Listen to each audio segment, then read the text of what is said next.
So in this video, I'm going to talk a little bit about a third cognitive distortion in our anxiety series. So if you haven't been watching, this is our 6th video in the series, and you can go back across the past 6 videos and you will see a whole bunch of different videos about tools, tips, and strategies to literally crush anxiety. So we've talked a lot about our unmet needs, our stories, and now we've gone into our cognitive distortions. And this is the third cognitive distortion that we are going to talk about today that can produce anxiety. So this is called all or nothing thinking.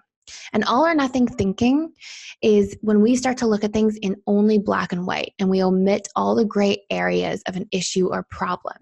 And this can cause a tremendous amount of anxiety because we're basically in a space where we can often add insult to injury around a problem. And we know that so much of anxiety is about the buildup of seemingly unresolved problems in the subconscious mind that create emotional residue. And then anxiety is there to put us into fight or flight, to be like, hey, solve the problems, because we don't like to feel as if there are these unresolved problems. It feels like it impedes on survival to the subconscious mind, which is very survival oriented.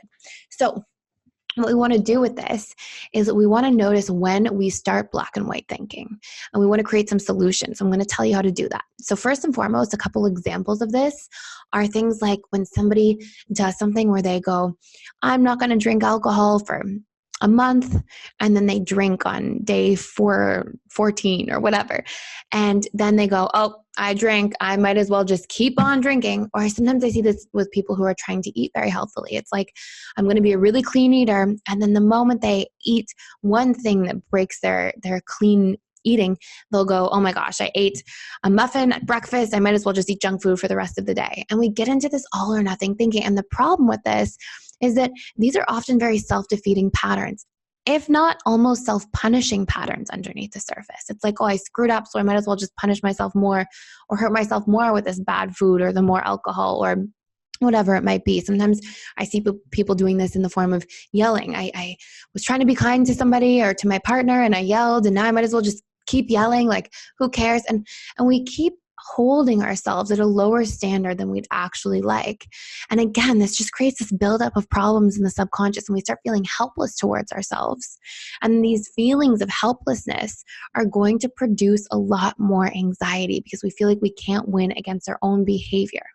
So we can do this with ourselves in our own behavior, or we can also exercise black and white thinking with other people's behavior. So let's say, for example, somebody you love, somebody you're in a caring relationship with, maybe romantic, maybe friendship, maybe family relationship. Let's say they make a mistake. They screw something up. They forget to pick you up on time. They forget to call, whatever it might be. You might start thinking things like, they made this mistake once, and now I can never trust them with anything ever again. And this type of thinking, this type of black and white thinking about they did one thing and so now it's all black or all white. I can either trust them 100% or I can't trust them at all. These types of black and white thinking will do a lot at pushing people away in our lives, making us put up walls, protect ourselves. And when we're in this state of mind, we are in fight or flight mode, and this will be a tremendous producer of anxious feelings. So here is your solution for this. When you catch yourself doing this, try to just notice it first. And you can even start now and reflect on it and look at in which areas of life you tend to do this. Career. Maybe you don't get a job on your first interview and you tell yourself, I'm never going to get an interview. Finances. Maybe you spent a little too much money one day and you're like, oh, screw it. I've been trying to save, but who cares? These things, these create, even though in the moment you think, oh, it's no big deal, or you just, throw caution to the wind. Afterwards, these are just embedding problems in your subconscious that will build up, that will create those outputs of anxiety chronically, if anything, to let you know, oh my gosh, all these feelings and things we're experiencing, we feel helpless to our own behavior, and we feel out of control, and we feel like there's all these problems that still are not properly solved. So we want to be really accountable and notice these things. So once we notice these things in the different 7 areas of life, career, financial, mental, emotional, spiritual, physical, relationships, and relationships can be friends, family, or romantic relationships, we want to assess, okay, these stories that I'm telling myself about myself, I can't save money, or I can't get ahead in my career, or I can't get a job, or are they really valid? Are they really true? Because often the mind creates these elaborate fabrications and assumptions, and these assumptions produce a lot of pain. And anxiety has so much to do with our assumptions being based on fearful worst case potential outcomes.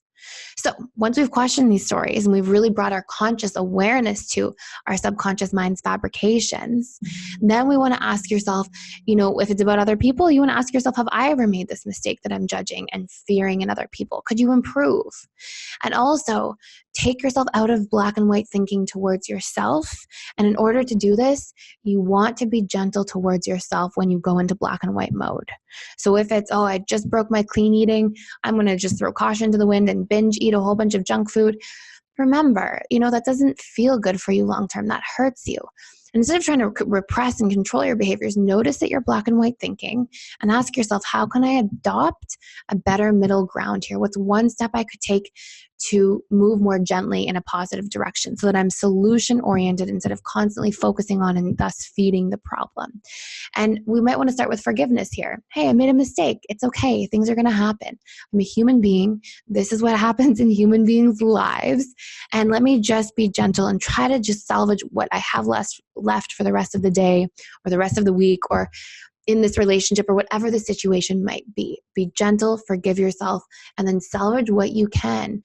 And even though it might just feel like half a day doesn't make up for what you did earlier in the day, if you keep working on that over time, that'll be, over the course of a year, maybe that's 200 half days that you salvage. And that's like 100 full days that you salvage. And these things add up over time and create a tremendous difference. The little consistent decisions we make often have a greater impact over the large singular decisions we make through the chapters of our lives. So we want to get into the habit of being gentle towards ourselves, forgiving of ourselves, trying to see where we can be forgiving of other people and not falling into that black and white thinking set of categories. Okay. Thank you so much for watching. Check out the next video where I will be talking to you a little bit more about cognitive distortions that we tend to face and fall into.